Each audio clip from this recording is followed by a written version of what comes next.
New Zealand সিরিজকে সামনে রেখে 2 সপ্তাহ আগে থেকেই ফিটনেস ও স্কিল ক্যাম্প শুরু করেছেন বাংলাদেশের ক্রিকেটাররা।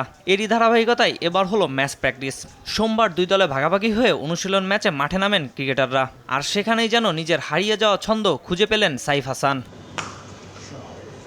মিরপুর শেরেবাংলা জাতীয় ক্রিকেট স্টেডিয়ামে বি দলের বিপক্ষে টস হেরে ব্যাট করতে নেমে 6-4 ও 8-6-এ অপরাজিত 133 বলে 138 রানের দুর্দান্ত ইনিংস খেলেন সাইফ। তার এই রানে ভর করে 7 উইকেটে নির্ধারিত 50 ওভারে 192 রানের বড় পুঁজি পায় মেহেদী হাসান মিরাজের দল।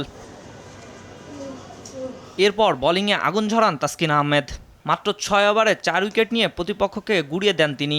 বি দল 36 ওভার 3 বলে থামে মাত্র 164 রানে। তাদের পক্ষে সর্বোচ্চ ওপেনার সৌম্য সরকার 85 বলে 55 রান করেন। শেষ পর্যন্ত বড় ব্যবধানে জয় পায় টিম এ।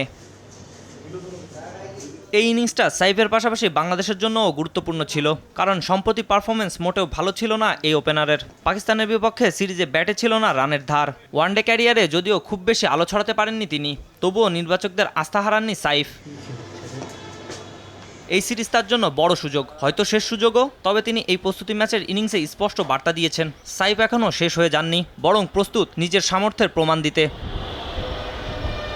কাজী মাহিম হাসান, RTV।